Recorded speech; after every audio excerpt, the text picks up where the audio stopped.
Welcome to Top of the Potters. We've got an incredible lineup of the juiciest recent dialogue delicacies for you. Standing still at the back of the pack, the viral music clip that shocked musicians everywhere. Down to 4, what's social media like for young lasses these days? And how AI is making it harder. New shaker at 3, author Lionel Shriver isn't mincing her words, but she's making mincemeat out of her critics. Next up the leaderboard. How free debate is under threat from our captured institutions. And gleaming the cube at number 1, atheist and priest tussle over the everlasting questions. Richard Dawkins is facing his toughest challenger yet.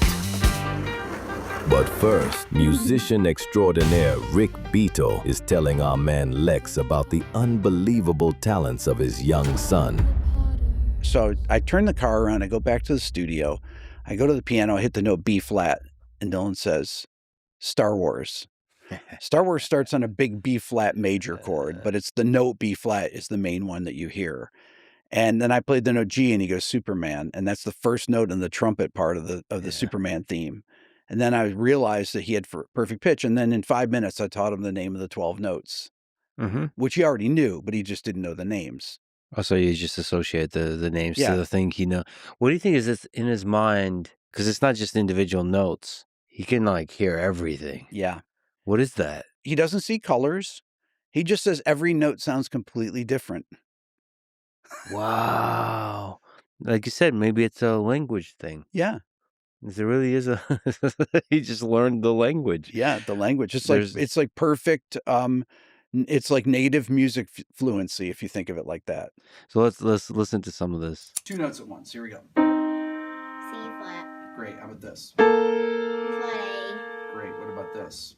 E flat A flat. Great. This is What about incredible. this? C B flat. And then how about this? E flat. What is it? E flat. Correct. Oh, he's annoyed. He is annoyed. Yeah. The part of this, when I play these next chords, that's really, I think, why the video went so viral. The next part of this, where I play these super complex polychords. What's this chord? A flat. Oh, A flat major over A major. Great. Sing an F sharp. Excellent. What's this chord? A minor over D flat major. Great. What's this chord? He had 9 over F major. Excellent. He had 9 over F major. So I had to look at my hand to make sure that that's what it was, because they're all in inversions. The human mind is incredible. And so you're saying like some part of that is the things you hear in the first few months of life. I did a thing where I played what I call high information music. High information music would be Bach, well-tempered clavier, fugues, anything Bach. Haydn, Essen had very sophisticated harmony and linear things in it. Keith Jarrett, mainly jazz, classical, and modern classical music. So I believe that all kids are born with perfect pitch, and then around 9 months, they begin to lose it. If you don't engage their social brain, making these pitches. No, I never played pitches for Dylan and said, this is a C, this is a B flat, this is a G. I just played complex, high information music for him. I think a big part is in the mother's stomach, you're listening to the mother speak. Yes, that's right.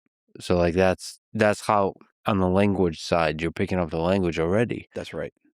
And you're picking up the musical language. So native music fluency, you could call it. So if the mother's sitting back and listening to Bach and some bebop jazz, you have a pretty good chance. Much better chance.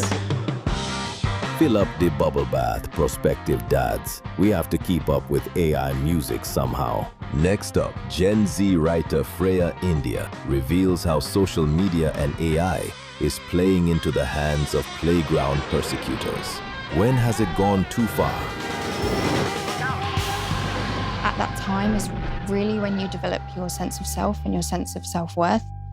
And so I think if you're a particularly anxious girl who doesn't perform well on social media, it kind of sets how you view yourself going forward, because, at such a vulnerable time, you're being told you're lesser than your friends. So I talk about Ask FM. Do you know Ask FM? So this was like a big part of my childhood, where you could ask and answer anonymous questions. So it'd be people at your school asking questions like, who is the ugliest girl, or rank who has the worst body. And then your name can be put on that, and there's nothing you can do to take it down. And if you think about young girls, they ruminate way more than young boys. So if they're distressed, they go inwards. And that can be anxiety or eating disorders or self-harm. It's usually rumination. And maybe in the past, someone says a comment at school and you ruminate over it. But now you can go back to it. You can keep looking at it. And I think this was the thing that really damaged my generation, is that it's a public ranking of you and it's inescapable. I remember when I started teaching, it was 2007 I started training, then 2008 when I was in schools properly. And that's when Facebook became much more prevalent. And obviously things are worse now with Instagram. But one of the things we noticed with Facebook was bullying, especially between girls, skyrocketed. Yeah. Well, I think girls, we use indirect forms of aggression, which will be reputation destruction. And this is a theme throughout the book, is that, we're not only turning into products, but we're looking at each other like we're products as well, treating other people like objects, ranking and reviewing them. And you lose your sense, not only that you're fully human, that other people are fully human as well. And so you're growing up judging other young girls on how many likes they get, how many followers they have. And you can go after their reputation by, say, posting an unflattering photo of them on Facebook that they can't take down. Or you can go after their reputation by, attacking them because they haven't posted the Black Lives Matter square and they have offensive opinions. And it's all public. And so I think the reputation destruction that used to happen on playgrounds is now happening online and then getting recommended to other children by algorithms. We know that they're developing. We know their brains aren't fully developed, yet we give them this technology. And then we're shocked when it creates all this havoc. Yeah, and I think it's quite cruel that we give them a technology that is for adults, essentially. And they haven't formed their opinions yet. They haven't formed a sense of self-worth and who they are. So when you're young, you're experimenting and you're figuring all of that out. And then we give them a technology that never forgets anything. And also on social media, you have to categorize yourself, or it will categorize you for you. But you have to list your features like a product. You have to list the things you're interested in. And you have girls doing that, say, 12, 13, and then they change a lot. And then it becomes really difficult to change. So let's say at 13, you're convinced you have a mental health problem and you go down the rabbit hole of all the mental health videos and you have an account that's all about your mental health issue. You might not want that when you're 20. It's gotten even worse to the point now where they have a friendly, literally called a friendly AI assistant, where you ask the AI what you want to look like and it will just do it for you. So we would have to go in and edit our body and edit our faces by hand. Whereas now you just ask and it will just give you a curvier body or transform your face. Then you post that on Instagram and you get attention and validation for that. It does better than an unfiltered, unedited picture. And then you develop dysphoria and you can't see your true self anymore. You can just see, you can kind of click this undo button where suddenly it goes back to the original you, and it honestly looks deformed. It's horrifying. And I was doing that all through my teenage years, and it's taken me years to not enjoy having a photo taken or allow a photo to be taken of me, because that contrast between the filtered me and the real me just felt horrifying. Haunting thoughts, yes? Now over to Andrew Gold's stupendous Heretics podcast for a rare encounter with a genuine heretic. Hands inside the car, pod fans. Obviously, you were known primarily in the mainstream for We Need to Talk About Kevin, and the media loved you. Now you've been saying things that they don't like quite so much, and I think you're out on your own along with J.K. Rowling. I would say, in terms of very well-known writers who have pushed back against this mainstream consensus. There's a line that I think was in your book, because I just write these at like 2 a.m, and I'm like, I don't know why I've written this if it wasn't in your book. But you wrote, one of the characters, there was surely an element of courage in sticking to an unpopular perspective, even at the price of appearing despicable. Is that in your? I'm pretty sure. That's definitely in the book. Okay, good. That's why I wrote it. I do it like 2 a.m. I sort of get my phone and I'm like, right, put that in there. And now I don't remember where I got it from, but that was it. Is that how you feel? Is that how everyone needs to be a little bit? Do you need to feel people, let people think you're despicable for a moment of time? Yes, you have to take that risk. And I am willing to take that risk because what we now call the elite, they think that what most people believe is despicable, right? The majority of both our countries do not want mass, uncontrolled immigration. They do not want open borders. And they're also willing to view some groups as more beneficial to the country than others. That's also no, can't. And there are good statistical reasons for that. You can back it up with data. But saying that, no, that's not acceptable. I suppose it's a hard one for us because as a society, we moved more and more towards individual liberty, which I think we're probably both very much in favor of in certain moments, and the individual is what's important. And what we're really, I suppose, pushing for there is a kind of collective punishment and an ability to stereotype people based on where they're from and things like that. And is it a reckoning for many of us who or just having to reckon with that? Well, the left has been pushing group identity for, at least a dozen years, big time, right? So we are supposed to judge people by the color of their skin and not the content of their character. Then okay, why don't we have an immigration system that carefully researches which nationalities end up making a net tax contribution, tend to learn English, and integrate gracefully into the rest of the country, and which nationalities tend to ghettoize, do not learn English, are dependent on the state, maybe are oppressive in relation to women, keep them out, right? That's thinking in groups.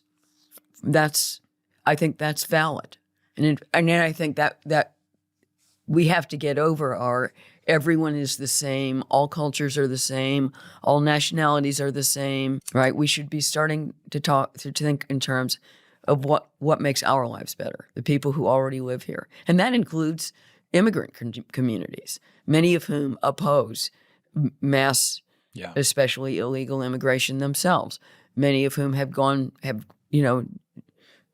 jumped through the hoops and paid the fines and stayed in the queue and waited their turn and really resent it when people just come in and get put up in a hotel. 24-karat gold and some Texas tea. Thanks for your courage, Mom. Now pucker up, Buttercup, for a big kiss from the lips of justice. Here's Monty, fresh from the front lines. Is free speech captured? Obviously, it's very nuanced when you're looking at legal and illegal, and there's lots of talk about ethno-nationalism and civic nationalism. But that's part of the conversation, right? So that's the conversation I want to have and have different perspectives and thrash that out. But I didn't get that far because within 20 minutes of having this banner laid out and having one conversation with somebody, a gentleman came, well, I say gentleman, a guy came up behind me, has grabbed my table, flipped it, and instantly my friend, cameraman, grabs this guy. Because what else? I put myself in a vulnerable situation. This guy could have a knife. He could have anything. So he steps in, he grabs him, and he places this guy under citizen's arrest. He's not going anywhere. He can sit here until the police arrive. Other people start coming out of the university because there's this kerfuffle. And I don't want to say for a fact because I don't know. But what actually potentially looked like a lecturer, happy to be called out and wrong on that, and also some mature students and security start coming in on Will and attacking him. He's not going anywhere. He's just attacked me. He's under arrest. Who are you arresting, bro? I don't. Obviously, at that point, I've got the police on the phone, but I have to step in because now they're assaulting my friend. Get off him. You just assaulted me. This is the left guys who've currently just been assaulted for having debates with people. Why are we scumbags? Because we wanted to have a debate with people. Do you think this is acceptable behaviour? No, I think the fact that this institution will defend this. It's the question, do you think you deserved it? Causing the division in the fucking division? Country. What? Because I don't want illegal piss in my country? Asylum seekers. They come from France. Oh, okay. They come from countries that we bomb, we pillage and we bomb France. Bro, you don't even know what you're talking about. So Will walks over to the guy that is currently being spoken to by the other officer. This is the man who attacked me. Are you going to arrest him? Step away. Step away. Wait. Are you going to... Step away. Wait, the police shove him and he's like, you've just assaulted me. The police officer then straight away starts grabbing Will and then just goes, you're under arrest. Your colleague's just assaulted me. Learn some manners. We've been talking with United. Whoa. How? As we speak right now, because this podcast is being filmed just a few hours after, I can't tell you what he's been charged with, and I can't tell you where he's been held, how long, or any of those things. We are meant to have free speech in this country, and my ancestors went through 2 world wars. But this country, I can't breathe. But that's how An officer that's telling me that you can see there's good reason for this scuffle. You've got an officer then turning around to me and saying that he doesn't really want to speak to me. And then you've got another officer, whilst Will's referencing, his ancestors, that is making a point of going, oh, well, what do you mean by that? So I think that's pretty solid to say that this arrest is 2-tier and motivated by a captured police force, because the guy was questioned and spoken to, granted, but he's been let go and he assaulted me. How much of it do you think is patronizing and actually masked racism from these people? This sort of idea of reverse racism, where you're essentially projecting on what you think and masking it in compassion. And how much of it do you think is actually just kind of this purity spiral of something that they don't believe, but that's caught on? It's this social phenomena and people just want to be included in a group.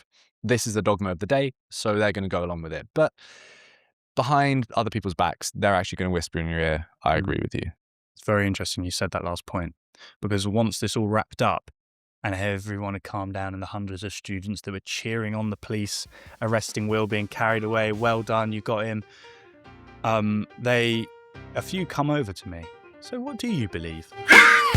And now let's link up with 2 titans of thought at the peak of their confidence. The ex-archbishop of none other than Canterbury is quizzing Richard on his poetical predilections. My favourite poet is W.B. Yeats, who is mystical and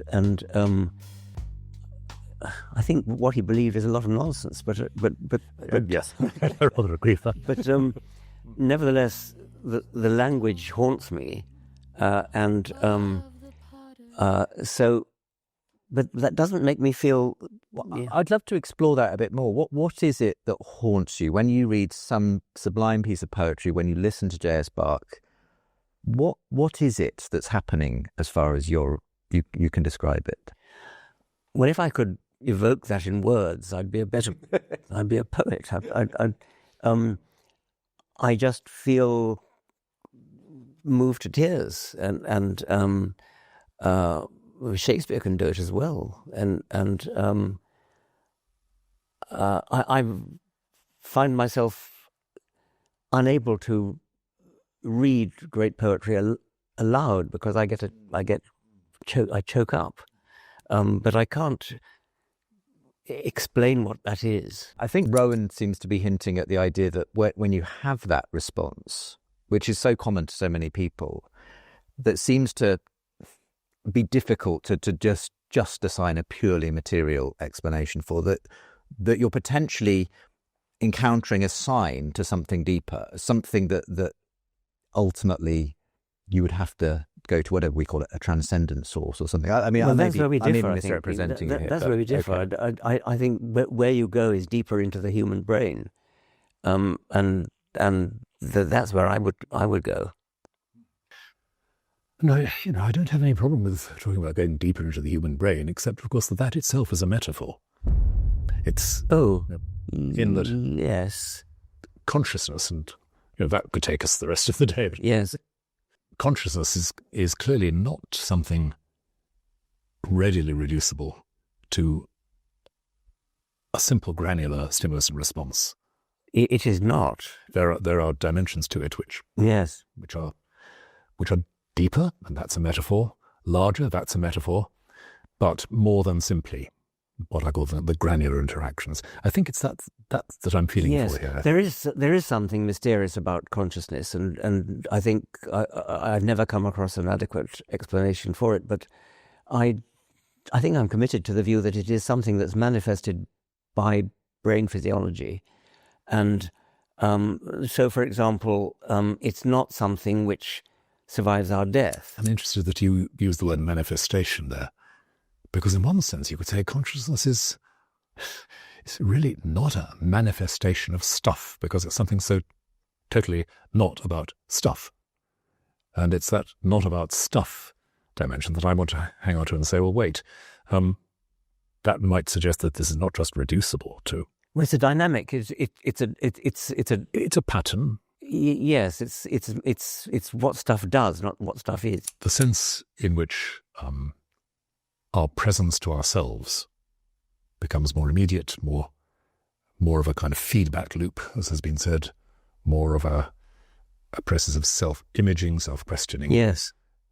That's clearly part of the evolutionary story, but it's also part of what I would say is the emergence of what we have to call soul, not as the injection of an extra substance into a material stuff, but a particular level of the interactive patterning of material stuff, which transcends, if you will. Yes, so self-awareness, that feedback loop that you were talking about, I could imagine that was something that was not present in all animals and became present in mammals. I don't know. I think that's why in early Greek theology there's a careful distinction made terminologically between the soul, which in their sense we share with animals, that is an animating energy, and spirit, which is, I feel like a level up from that, has to do a bit with some kind of self-consciousness, and particularly with what relates to consciously and deliberately to God, to the divine. There's a concrete difference, as you say, between you and Rowan. Rowan does believe that in some way our consciousness survives our death, that it is presumably connected to that underlying sort of reality of God. I assume you just have no need for that hypothesis. Is it just that you don't find that there's persuasive evidence to suggest that? Yes. At some point, maybe not even a point, maybe consciousness is something that gradually, like a dimmer switch coming on. And this is something that is produced by the process of evolution, which we understand. And what on earth would surviving death have anything to do with that? But I think if it were just a matter of something surviving death, then we could, I think, quite properly say, let's look at what evidence there is and see if that's plausible or not. I think the heart of the Christian view is something like this, that if that consciousness evolves in response to a creator whose love affirms, sustains, and engages with the reality of each subject, then that can't simply end with material death. It's a doctrine about God rather than about something in me. Yes. It's something about how God, if you like, upholds. I guess that's why I don't go for it. I don't. Well, quite, and fair enough. Yes. Because I think without that sense of this being about God's fidelity to what God has made, then life after death or surviving death would just be another slightly weird thing which you might or might not believe, rather like a Loch Ness Monster. And I think it has to be to work at a rather different level from that. Okay. Goodbye until next time. Keep your ears open for good conversations, and we'll do the same. Drop it in the comments section if you think we're missing anything good. As always, check out the full links in the description for anything that tickled your fancy.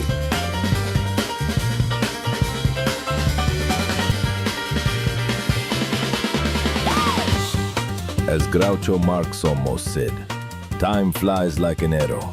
Podcasts fly like a banana. Like and subscribe to make sure you catch the good ones. And don't ever slip on the skin.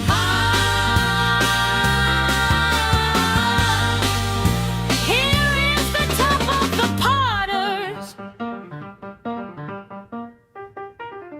See you next time, pod fans.